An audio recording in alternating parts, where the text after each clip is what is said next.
I made a video several years ago about string prepping, but I'm going to expand on that a little bit. First of all, I have an order here that I like to use when I do new piano string prepping or when I restrung a piano. And the first thing that I do is level the tuning pin coils. And that's really important to get those right. If the stringer did a good job, you won't have to do much on this, but you need to make sure and do that first. Then we'll start from the back to the front, working at the hitch pin. Then we'll tune it above the desired pitch, work with the aliquots, the rear bridge pin, speaking bridge pin, and you're going to see all that in this video, but remember that we're going to start on the tuning pin coils. Notice that the hole is covered halfway. So this loop goes around, comes out of the Beckett hole, comes around here, and it should cover it halfway. And this one is pretty good too. It's probably a little bit high. That's how they should be.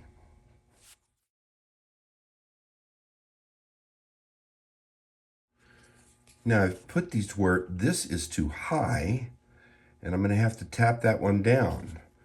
And this one is too low, and I'm not going to tap it up. There's a device you can use to tap it up, but what I'm going to do instead is loosen this one slightly.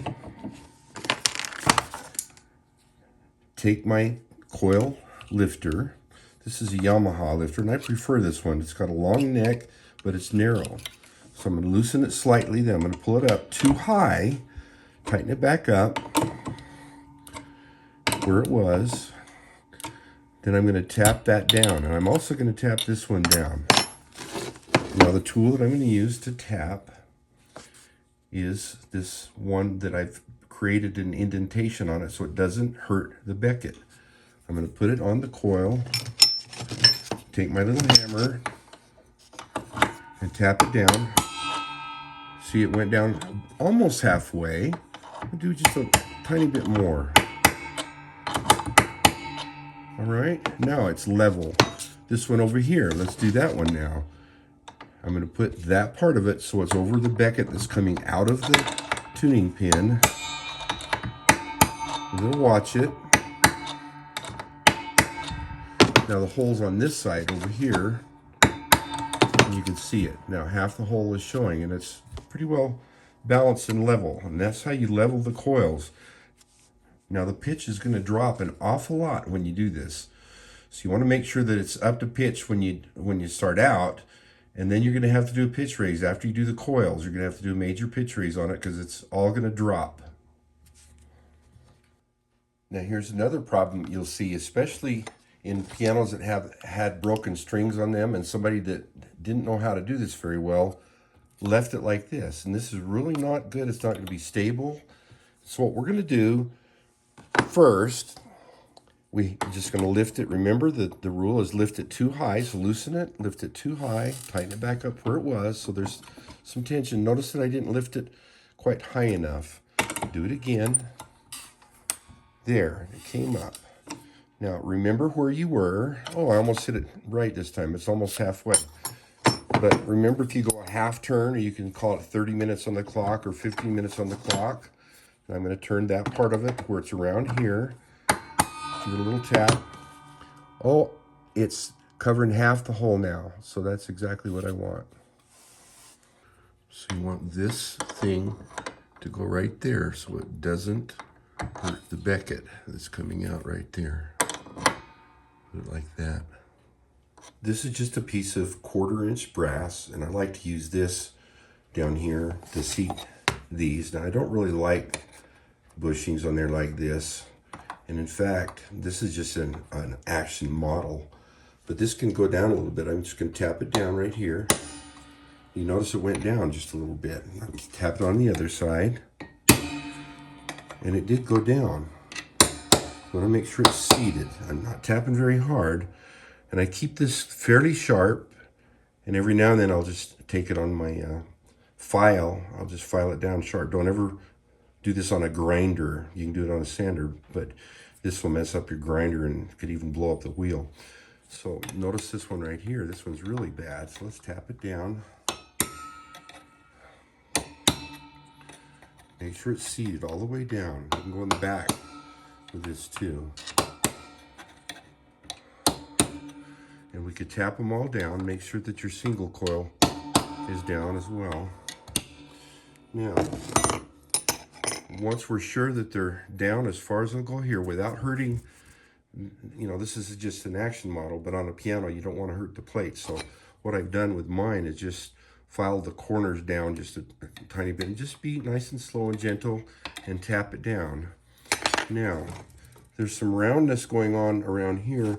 Some people will take a pair of parallel pliers, come here like this, and just give it a little squeeze like that. And I kind of like that method. Now, there's another way to do it though. This tool was made by Richard Davenport. He doesn't make these anymore, but there's a website that he has. There's only 2 videos on it. One of them shows how to use this. And what you can do is just carefully massage the strings on both sides of it like this. Just like that. And then come from this side. Now you can pull it. You can go this way. Do them all this way. And round them all around like that. Or you can push it. So this tool will go either way. And that's the tool that I'm going to use for the next few bends here. Now you saw in the video this tool, which I like to make all the bends from back to front, and you'll see more of this one, but this is another choice. You can kind of milk this down like that, or you can pull it, and what you're doing is massaging that string and straightening it out. Now this action model isn't the best action model in the world, but it will show you how to do that. You can come here, you can push it like this, and that will straighten out that string. Now a lot of pianos, I dare say most pianos, have something under here that's called an aliquot. I'm just going to pretend like this is the aliquot. And you'll also want to do that. If you want to be very meticulous about it, you do it everywhere there's a bend. You want to get that nonsense out of there. So you want to push it down, kind of milk it down. Now watch Richard Davenport's video, because he will show this a lot better than I am here on this action model. He actually does it on a piano. But the same thing in the upper terminations, the V bar, all the places where it goes across there, you want to go ahead and do this. And of course, this, like I say, is an action model. It's not quite right, but you can do it here in these speaking lengths.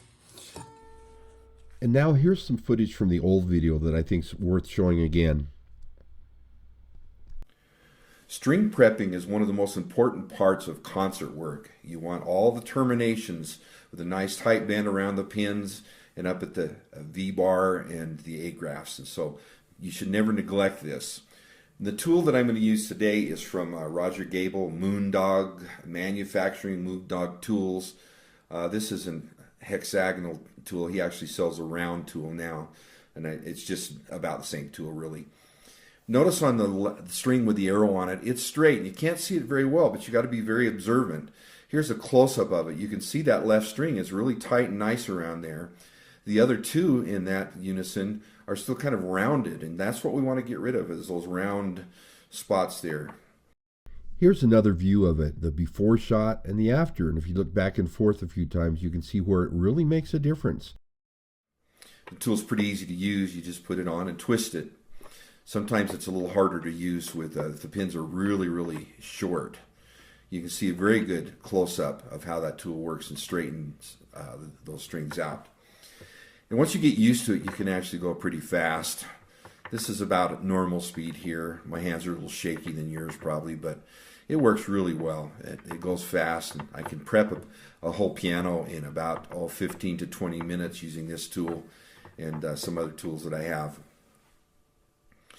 At the edges, at the struts and different places, this tool just doesn't work. So I have another tool that Richard Davenport made. It's just a piece of brass rod, and it's in those spots that you can't get to, you use the Richard Davenport tool. Notice that this string is bent. See if you can see which one it is there. Yep, it's that one.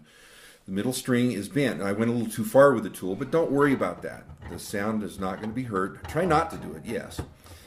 Now, in the overstrung section, I'm getting in there with the Richard Davenport tool, and I'm actually kind of pulling and lifting. And if you can't go one way, you can actually push it. Try not to press on those copper windings too hard. You don't want to discolor them. Just be gentle with it. And that's the Richard Davenport tool. Here it is on the base terminations. I do the speaking length last on all my prepping.